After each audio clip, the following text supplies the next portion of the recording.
My name is Festo Bali Christopher. I'm the executive director of South Sudan Community Change Agency, SOSUKA, and a founding member of this organization. SOSUKA is a indigenous NGO which was established by a group of young people and volunteers to contribute to the development of their own communities to address the issues their home communities is facing. You know, we in South Sudan, most of us were born in war, and we grew up in war, and we also getting old in war, and we have found that there are so many things happening in our communities, and we asked ourselves, what do we do to contribute in addressing some of those issues?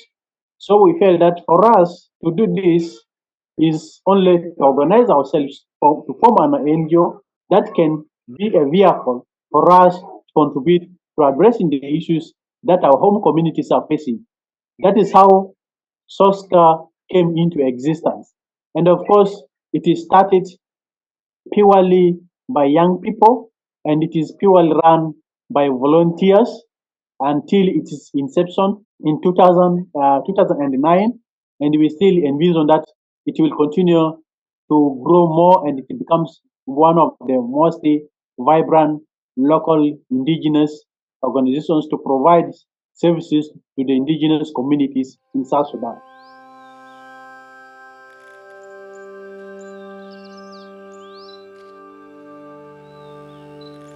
The Morokodo is an ethnic group in South Sudan. It is based in Western Equatoria. You will find Murukondo in Mundri Center. You will find them in Mbara. You will find them in Gulu. You will find them in Amadi. You will find them in Nieri. You will find them in Mewa. And as far as Maridi, the Murukodo population is over 40,000 population.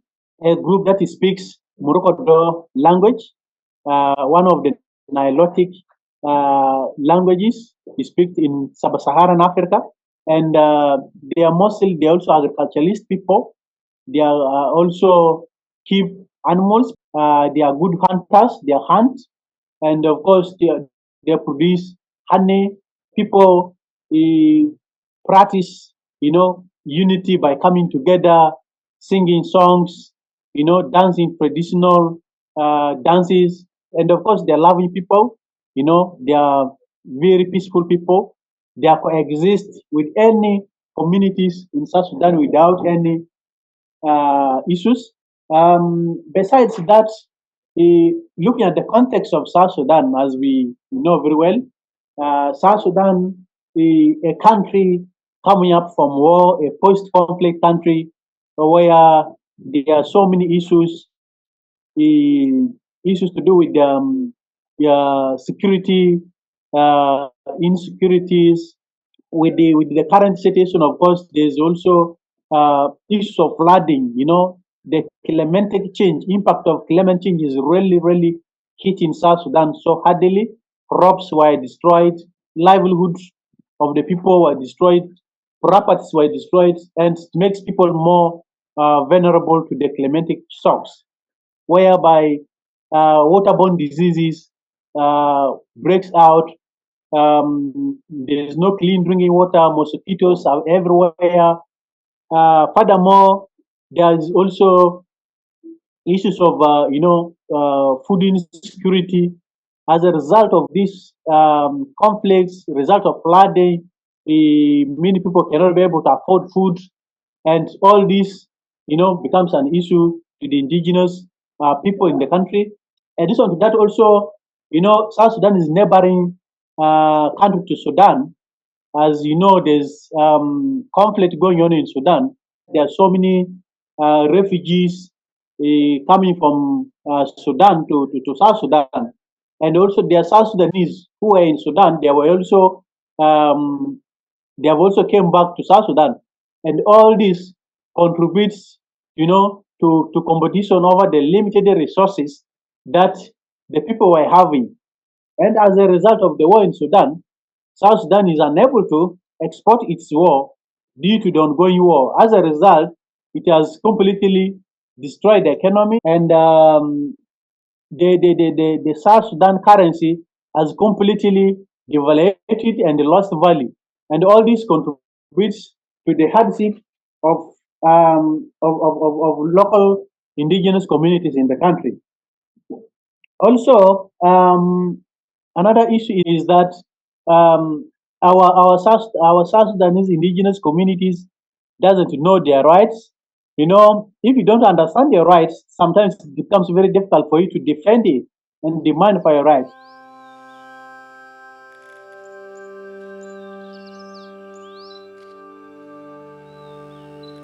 Mundri is one of the counties in Western Equatoria State.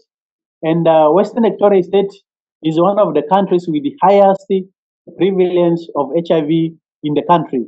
Mundri sits on the highway, you know, which connects Juba, which is capital city of South Sudan, with almost the 5 states, you know, Western Equatoria, Lake State, Western Baragazal, many movement of people, you know, it automatically contributes to high rate of infection.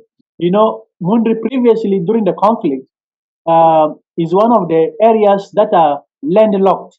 You know, they are not bordering any other neighboring countries to get access to information or to get information on how to prevent, you know, how the disease is prevented and how it is transmitted.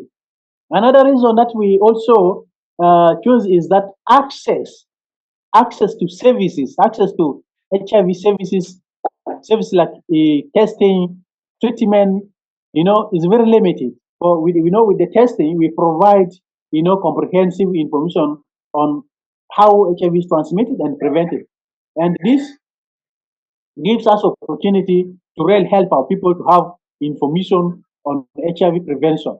And furthermore, you may find that there are people who are already living HIV positively, but because of no access to um, testing, they could not be able to know that they are positive.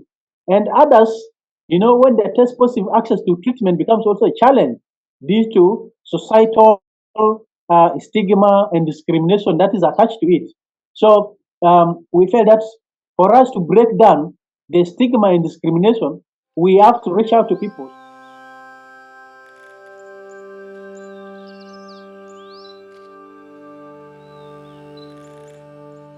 We have 3 goals that we intend to reach. The first goal is that we want to reach out to people to know their, you know, their status. That means we want to test more people to know their HIV status. That is goal number one. We do targeted testing. We also do index testing. Index testing, we mean that we provide index testing to the family members of the what? Of the positive clients. And we also, as we go out for that testing, we provide information on how HIV is prevented, how it is transmitted. The goal number two is to make sure, you know, is to those who are tested positive are put on treatment. We focus on adherence, you know, how the clients that are put on treatment are continuously kept on treatment. They continue to give education, you know, the training is provided to on positive living. Then the goal number three is that those who are put on treatment, the viral load is suppressed. So meaning that once the viral load is suppressed, the risk of mortality is reduced. You know, we make sure that each clients are monitored for viral load. You know, under the grant that as Mito is supporting, we're able to test 620 members. Out of that, we were able to test 102 positive clients. And these 102 positive clients are linked to treatment. And they are currently on treatment and getting treatment. The same under that project, we were able to train 15 mentor mothers that were trained to provide adherence to breastfeeding mothers and other lactating mothers and other single mothers. We formed one support group for the positive clients who they will be able to, to break the cycle of adhere, of stigma. They can be able to reach out to people and provide this information. Then we were able to train to form two art refill groups. Art refill groups is a group of people who are already on treatment. Some of them are in different locations, so that this art group can be able to help them, collect drugs for members who are unable to visit the facility due to one reason or the other. Then we had three community referral meetings, so that we have a direct coordination with the facilities, the community outreach volunteers, and the social staff, so that we can be able to have this linkage, to have very clear pathways. The challenges that we we faced during the implementation of this grant is that, one is that the demand for the service is very high from the community, and that becomes really a very, very challenging thing for us to do. One of the challenges that you can face is connectivity issue here. Connectivity, internet is an issue here. We don't have very stable internet, is a challenge. Then another challenge is, of course, South Sudan currency. Due to the inflation, South Sudan currency lost value completely. As a result, the cost of operation or of implementation becomes very, very, very higher. Another challenge, of course, is that as we tested positive clients, putting them on treatment, some clients, happens to be resistant, to continue taking treatment, because others said when they're taking treatment, they feel more hungry. And of course, stigma. People refuse to go for testing because of stigma, and others, were stigmatized because of their being HIV positive. If you look at the results that we have achieved, and looking at the context that we have seen, there is real need that the rate of infection is very higher, and we envision that we need to increase the scope of this project. We need to expand this project. Then we can be able to minimize or avoid more death that will come out of this.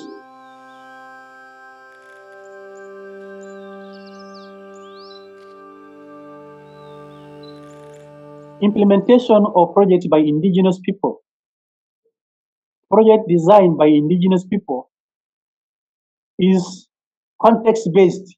They understand the context and they know what they want, because if it's a program designed externally, it can really not be, sustainable, because once the external implementer left, then he or she goes with everything. But if it is indigenous led, it remains indigenous, and it is empowering. It empowers. It empowers. You see that the capacity that you are, instilling in people remains within the indigenous people, and which will remain there for generations to come.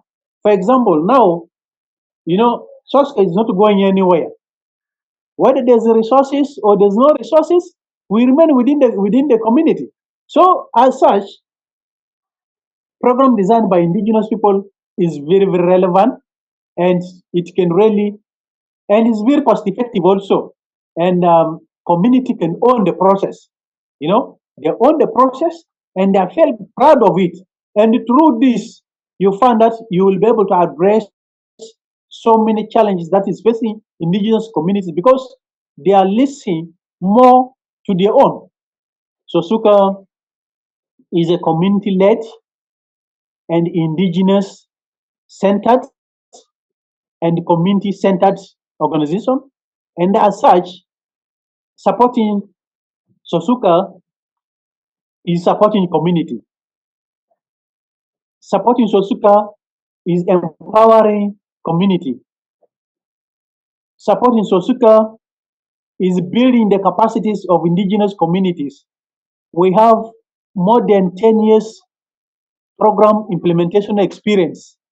You know, South Sudan has been in a conflict zone, and we bring conflict, post-conflict experience on the board. If people wanted to learn from the context of the indigenous people in the complex setting, how do they program their programming in the complex setting? So SOSCA can be able to give this uniqueness. So, given this background, SOSCA is best placed to be supported so that it can continue to reach out to hard to reach people in the grassroots so that we can bring the needed change that it envisions.